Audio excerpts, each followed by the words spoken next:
there are heroes, so many heroes represented here tonight. And the best of, like when you despair of America, the people here, if you only knew who you are and whom you're surrounded by, you would be just in awe. You know, in the last 2 years, many of us have really almost despaired of America. Where did it go? Where is she? And even New York, you know, where is that city that we love? Where is that city that welcomed people of all backgrounds and races and ethnicities and religions to be equal, you know, here in this greatest city in the world? And of course, you know, we saw the establishment of a discrimination society in the United States when we thought that was done with in the early 60s, formally. We saw people we knew and loved complying with it, people we respected, thought leaders complying with it. We saw, you know, people we thought we knew embracing, people we thought were critical thinkers, embracing cult-like behavior, abandoning critical thinking. I mean, I don't need to kind of belabor the last 2 years. I've written about it in this book, and all of you have been fighting against this wave of darkness in different ways, and fighting to reclaim or to keep alive this promise of America, which is not just an American promise, right? This promise, I mean, we've got extraordinary dissidents here from all over the world. This promise, it's not an American promise. It's a universal, global promise. People around the world love and cherish our Constitution and our rule of law and our respect for human rights.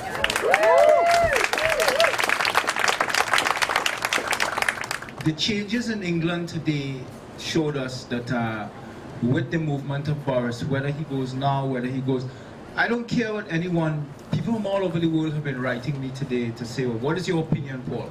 Dr. Alexander, what do you think? And I'm saying, well, you can't look at it in isolation, that what they did in England and in UK with the lockdowns was devastating. And it hurt a lot of people. And there are some ramifications there, and I think he's paying a price. And so we're going to take them down. Yes. We're going to take them down one at a time. We are good governance people, good governance societies. So, you know, we deal with our matters at the polls. We don't like no violence and no unrest. You know, we deal with them legally. We take them into a courtroom. But we want to know that at some point, for everyone who's made policy decisions on COVID from the beginning, from COVID lockdowns, school closures, that we know of many children in America that committed suicide. So we need to go back at some point and get these people on record to find out how they made the decisions, because we need them accountable. And I've always said that if we find that they did good stuff and their decision making was optimal, then we praise them, we give them pensions, and we support them, and we love them, and we hug them. But for those who did wrong, and for those who disregarded the evidence that we gave them, because Risch, McCullough, myself, Malone, Tenenbaum, every day, Ursula, Dapo, we drill these people with the science every day. So no one could ever say that we didn't tell them. Right. We publish, we write. Naomi, she's always on Bannon, she's all over now. She's given them the information, so they cannot say they didn't know. Yep. I always say this, that if you cannot show that your decision making was proper, I want to clean you out financially. Take every cent. And for what you did, for what they did to our nurses, our frontline people and our firefighters and our military and our police by giving them these injections, that we don't even know the long-term implications. I want to know that at some point, if we can show that you did wrong knowingly too, we go further than financial penalties. I want you held accountable to the fullest extent of the law. I don't care who you are. And we argue that under no condition, zero, there is no condition, none, that a near statistical zero-risk child that brings zero risk to the table to a vaccine that confers no benefit, none, no benefit to a healthy child, no benefit. We say under no condition must a parent touch their child with these vaccines, none. And we are actually up to about 3,500 volunteers now. Wow. Which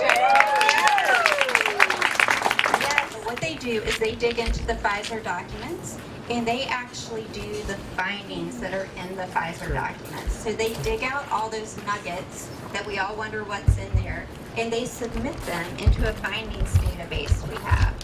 And that is the catalyst not only for some of the reports that are done, but as well as for legal action that can be taken. And they have just done an amazing job. It's a lot to be assigned thousands and thousands of pages. And I hope as we go forward, people will look back and think that this group was on the right side of history. And that Naomi led us there. When the FDA did their hearings about vaccinating young children as low as 6 to 12 months. And we had real-time reporting of this. There were several people watching, and we were all pulling out various things and watching the way they were being reported. And you could see a lot of the time there was absolutely zero evidence that some children from the age of 6 months to 5 years should be vaccinated. We had to write a report about that.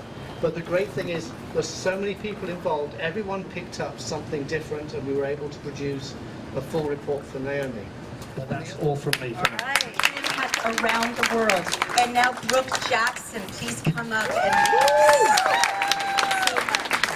I was the regional director of 2 of the 3 clinical trial sites that were participating in Pfizer's phase 3 trial on their COVID vaccine. When I stepped foot into Ventavia, I immediately recognized that there were serious problems in the conduct of the study. And so I reported those to my company. And when my company failed to take action, I took that same information and I alerted Pfizer, although I did that anonymously. And then I quickly realized that Pfizer was complicit in what my company was doing, so I took the information to the FDA. I did that on the 25th of September of 2020, and about 6 hours later, I was fired from my job. In January of 2021, I filed a lawsuit against my former company, against Pfizer. To be honest with you guys, there have been 2 times that I have given up in this fight. Don't do that. And both times, it's the vaccine injured that have brought me back in. And my attorneys, Robert Barnes, Alexis, and Warner Mendenhall. And going to these events and meeting patients and people that have been injured by this product. I don't even like to call it a vaccine. It is a product and it's hurting people, and that's what's made me stand up and fight for them, and so that's my story.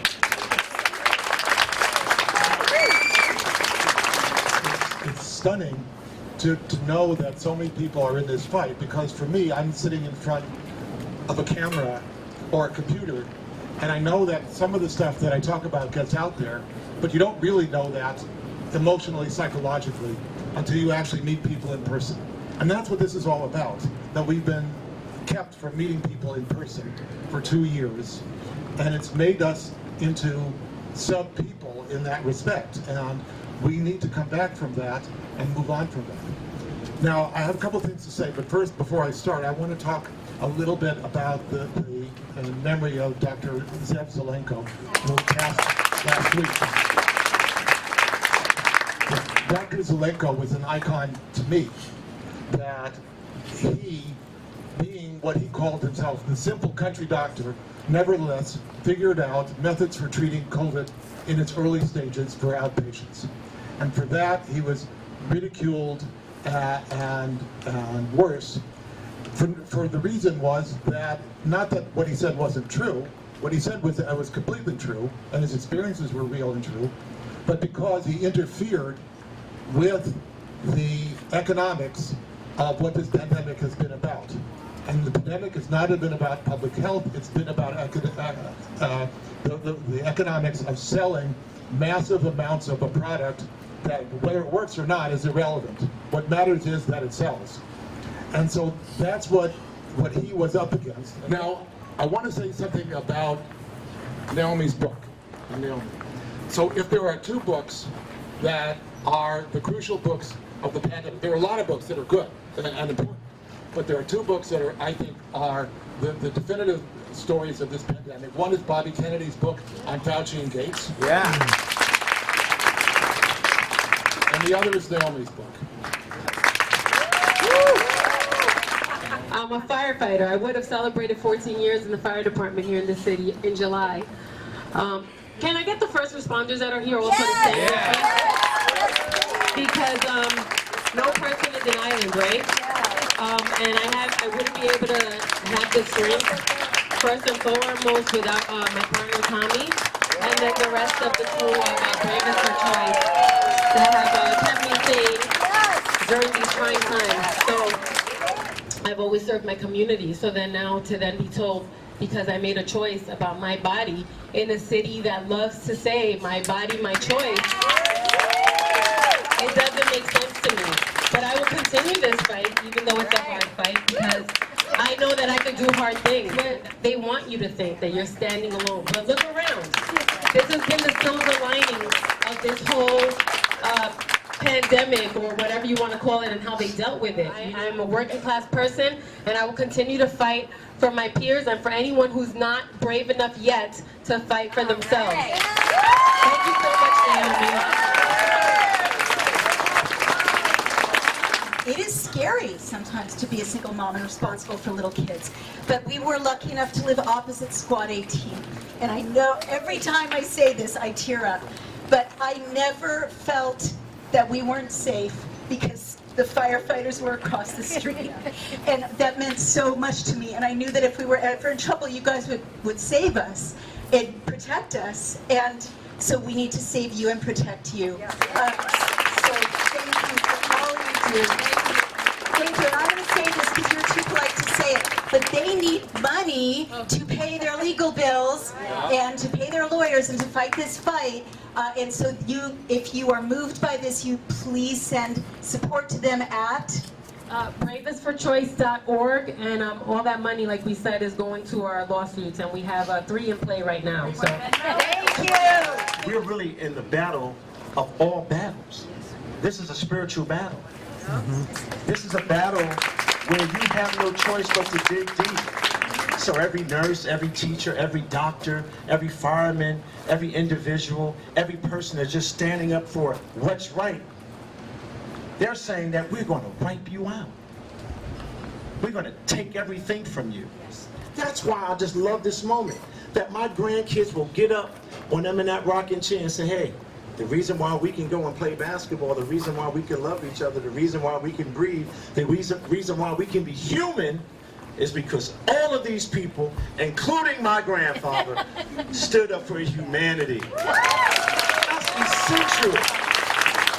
So I didn't come here tonight to be preachy. I came here tonight to be standing next to my Ida B. Wells of the 21st century. Now, I don't give those names. She had to earn that. I don't give those names to everybody. But look at all of the people in this room. We are a family. We believe in God. We are demonstrating our God courage. We are zeroed in on saving humanity. And we will not be denied. You know, when I was called by Dr. Zelenko to meet him in Florida to go talk about the foundation that he had asked me to lead with Ann Vanderstill, I was like, I can't do another damn thing. But I gotta tell you something. When I sat and talked to him, he was dialed in.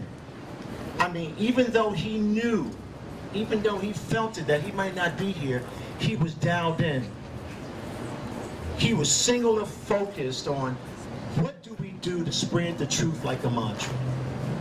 What do we do to continue this sustained effort to save humanity? When I get older, I can say there was a day in the summer when New York is still crazy, but there were some lovely people that came together to save the world. God bless you.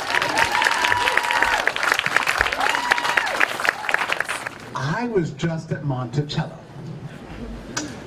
A man lived there named Thomas Jefferson. He was a great force for emancipation in the world. I think we all agree with that, I hope. But, you know, he was influenced himself by two key figures, and you can see the bust in the foyer there. One is Voltaire, God bless that great liberal, founder of Enlightenment liberalism, and also A.R.J. Turgot, right? Patrick Barron, right? The founder of economics, but also a great liberal who warned very bravely Louis XV, and if he needed to stop with the lockdowns, close, stop with the mandates, stop with the illiberalism, or else he was going to buy it in the back from somebody. Okay, this is a prophetic and brave man. Anyway, why did Jefferson have those two people up there? Because he was influenced by emancipators, by emancipationist thought, by people who imagined the possibilities of human rights and human liberties for everyone. The next day, I visited the National Archives. A long line of people looking at what? The Declaration of Independence. They admired that text. God knows, that text is brilliant, but it needs to be renewed, apparently, in every generation. We're here to honor Naomi Wolf, her amazing book. I honor her as an emancipator, a liberator, an inspirer of men and women all over the world. Our Voltaire, our Turgot, our Thomas Jefferson. God bless her. It's Naomi Wolf of Daily Clout, and I am asking you to please, if you like the video you just saw, support us, become a member, donate. You can send checks to P.O. Box 24, Millerton, New York, 12546, or go to Daily Clout, DAILYCLOUT, become a member or donate. Thank you so much for your support. Every penny goes for paying our hardworking staff, paying hosting costs, and paying our lawyers who have been leading the fight to keep you safe and free, to keep the Constitution safe and to keep you free. Thank you so much.